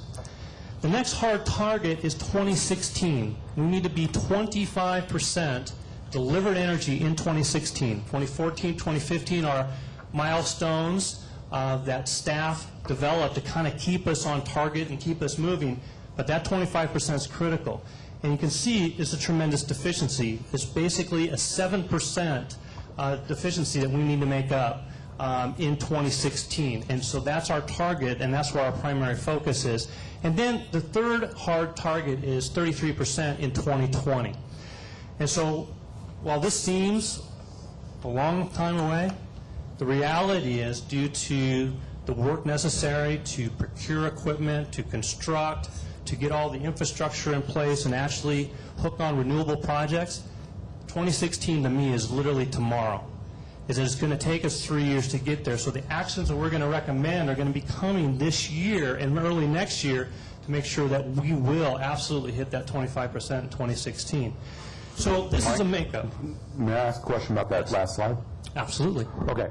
So the deficiency that you're showing there next year and the year after, does that take into account these two projects that Mr. Benjamin was referring to, or not?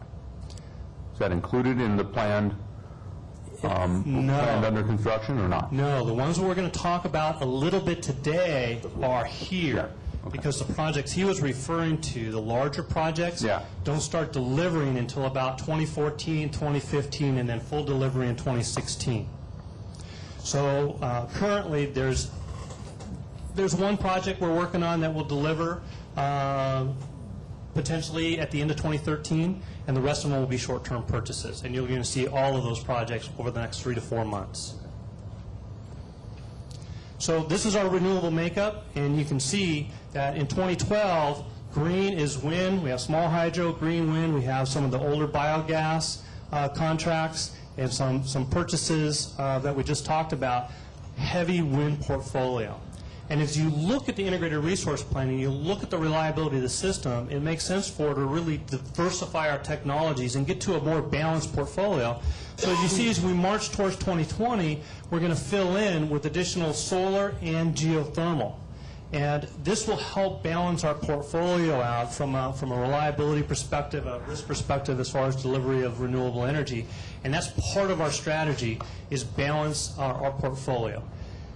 Now, Mike, just another quick question. Are most of the projects, do they tend to have a 3-year lead time, or does wind or solar or geothermal vary from that, either taking longer? Well, each project has a tremendous variety of times, and a lot of it has to do with the environmental process. Solar projects, generally speaking, are more defined. Right. Geothermal projects, generally speaking, are less defined because you do have to take some risks as far as finding the resource, building towards that resource, and managing that resource. And wind projects, well, there are certainly challenges on wind projects and Tehachapi's that the industry and the environmental community and the local communities are working through some of those challenges moving forward. Thank you. If you drill down and look at the solar piece, is that the solar is made up of about 4 programs. So the first is our customer net metered program. This is the one where they build solar behind their meter, and we provide an incentive for that, and that's under SB 1. The second program is the utility bill, where we're trying to use our rooftops, our available land, land next to Adelanto to build solar, land next to Pine Tree Wind Farm to build solar, and additional properties. So Owens Valley, where properties that we own right next to transmission, would be part of utility built right now. The next area is the feed-in tariff program, and as you know, we've launched a demonstration. We are in the process of working our way through, learning about that process, how it works, how we're going to wring out efficiencies out of that process, and help us inform a larger scale feed-in tariff program of 150 megawatts, and that's what you see here. And then the last area is the large-scale utility-size power purchase agreements. And as you look to 2020, you can see 11% of our retail sales, so that's about 1/3 of our RPS, again, leading to that balanced portfolio. And I think the most important thing that I'd like to discuss today, and this was part of the 2010 IRP, we talked about it more in 2011, but what are the RPS principles that we go through as we think about projects? And the first is geographic diversity. From a reliability perspective, if we can do projects up in the Pacific Northwest, wind here, wind in Utah, wind into Tehachapi's, if the wind's not blowing up in the Columbia River Gorge, perhaps it's blowing into Tehachapi, perhaps it's blowing in Utah. So getting geographic diversity from a reliability perspective is very important. It's also critically important for solar. Is while the sun generally shines every single day, here's where it plays, is that if there's cloud cover in one particular area, you're going to get tremendous volatility on one project. So if you can geographically diversify those projects, you're going to minimize the impact of cloud cover, because it's not going to have puffy clouds all over the entire southwest states. And so we're trying to diversify geographically. We also want to make maximum use of our transmission. If we can avoid building transmission beyond what we've just talked about with Barron Ridge and make use of everything that we have available, that is good use of ratepayer money. And so we want to maximize our transmission. We also want to maximize any land that we have available to repurpose into renewables. And we want to maintain our options. Now, really what that's about is we don't want to be locked into one area and say, well, we're going to do all of our projects in the desert Southwest. Because as soon as I say that, right, it becomes much more difficult to compete and get the best prices. Because I have tremendous transmission resources, it gives me that ability to maintain my flexibility to move around my system as necessary. Now, the idea of clustering is this. It's not the same as geographic diversity. We want to achieve that. But if there's a way that we can move projects where we have staff and people, that makes a lot of sense. So if we are maintaining, for example, some of the substations in the desert Southwest, if we're maintaining the transmission line, if we have a combined cycle plant and we can then co-locate a renewable project, that's the concept of clustering, because then you're using staff to do multiple things at the same time, because they can maintain the solar facility and maintain the transmission line at the same time. And so that's the concept of clustering that we looked at very, very closely. And this will be very important when we think about exercising ownership options, which is the last point, is that owning and controlling generation, not for 20 years, not for 25, but for 100 years is our goal, because we'll be doing this 100 years from now, and we'll probably be repurposing transmission and our land and our generation to different technologies, and that's why ownership is so important to us. And so we vetted this through SCAPA, and the reason that we use SCAPA is that, one, is it gives us the ability to get economies of scale with our our municipal utility partners, and so we can bring scale and bring costs down. It also helps us share some of the risks, and I think more importantly than just about anything is it really brings different perspectives on renewables. So when we're negotiating agreements, we actually get better agreements having these multiple perspectives in the discussion process.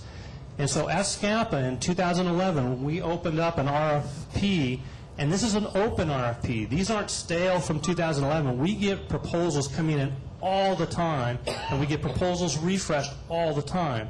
And so we've had over 200 proposals that we had to sift through over the course of that period. And we sifted through that using the RPS principles. It wasn't just about, this is the neat, sexy project, this is the lowest price project, but how does it comply with the RPS principles? And then we factored the cost, the escalation, the O&M, transmission-related costs, land control, where they were on the permitting process, how much experience the developer had, and are they using qualified trained labor, because we want quality long-term projects. And we weighted all of that to come up with an answer. And there's 2 projects I just want to introduce today. We're not going to go in detail, but I want you to see how they fit into our system. And the first project is the Copper Mountain 3 project. So this is Las Vegas, and Boulder City is right here, so it's in the southern part of Nevada. Boulder City, Boulder Dam is right here, okay? And then Boulder City, the first project is about 10 to 15 miles away. If we drill down into that, this is a site for 250 megawatts of solar with about an 8 to 10 mile transmission line, and there's 2 stations next to each other, Marketplace and McCullough, literally a stone's throw away. We operate and maintain Marketplace for the participants. We can go right into Marketplace. It is portfolio category number 1 because it's directly connected to our balancing authority, so we will be balancing the up and down movements of the solar right here. We also have a footprint at McCullough, and lastly, El Dorado is another place where we actually have rights too. But we have a tremendous staff in this area for maintaining the stations as well as the transmission line, so it's a perfect fit. And many of our employees actually live in Boulder City, and they will drive right by the plant to go to work at the station or to be dispatched into the transmission area. It's 250 megawatts. We're sharing this project with Burbank, and it will represent 1.9% of our RPS. So significant, gets us closer to the 7% efficiency that we need to make up. The next project... But we can't put slot machines out there for the employees. Is that a suggestion? No. So revenue generating. Slot machines and solar at the same place. Okay, so the next project, the Moapan Solar Project, if you leave Las Vegas and you go towards Utah St. George, about halfway there's a station called Crystal Substation. And there's a travel plaza across the street. Up on a mesa is where this project would be located. Up above, you wouldn't even be able to see it from the freeway. And so this is it right here. You can see the freeway, and this is about a 10-mile transmission line coming into Crystal. Now, this transmission line at Crystal goes all the way to Navajo, and is where we bring our Navajo generation in. So this project, again, not only from a generation perspective, helps us get off of Navajo, it helps us repurpose our transmission line away from transporting coal-fired power, and we repurpose and now bringing solar, renewable energy in on the same transmission line. And by opening up Crystal, because we have rights in this area, it gives us the ability to do additional renewables in the future and potentially additional gas-fired generation in that area, and we can literally build this as a renewable energy hub. And again, we also are clustered in this area because we have staff that maintains the DC transmission, which goes right through this area. This is also a 250 megawatt project. Depending on the technology that's ultimately chosen, it could bring us 2.7% of our RPS. And this particular project, other SCAPA participants didn't have transmission rights, so LADWP is the only participant in this project and would get the full output. And so there's tremendous need that we need to make up. These projects really are critical path projects. They do need to be approved by the end of this year, and if not, they do get delays on their contract. And so for us to meet compliance in 2016, that's going to be an important parameter for us moving forward. And we believe that because of our RPS principles, they do bring us the best value and the best fit moving forward. So they meet all the principles of our IRP, they meet all the principles of renewables, and from a long vetting process, we are very comfortable bringing these 2 projects to you, and we'll be happy to discuss in detail when we actually bring them officially to the board. And just a point of clarification, we're not asking for any approval of projects today. This is just background for the context of where we are, how these projects fit in, and we'll be able to provide you more detail when we get into the specific projects, presumably at our next meeting. Thank you. Well, really exciting presentation, Mike. Thanks very much. I noticed that the Moapa site is located on Indian reservation land, and there's special legal considerations when that happens. Could you describe if you've run into any roadblocks in that regard?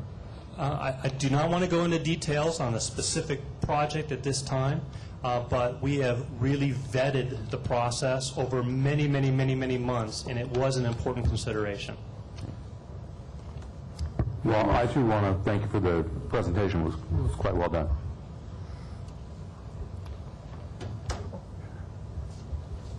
Anything else on management reports, Mr. Nichols?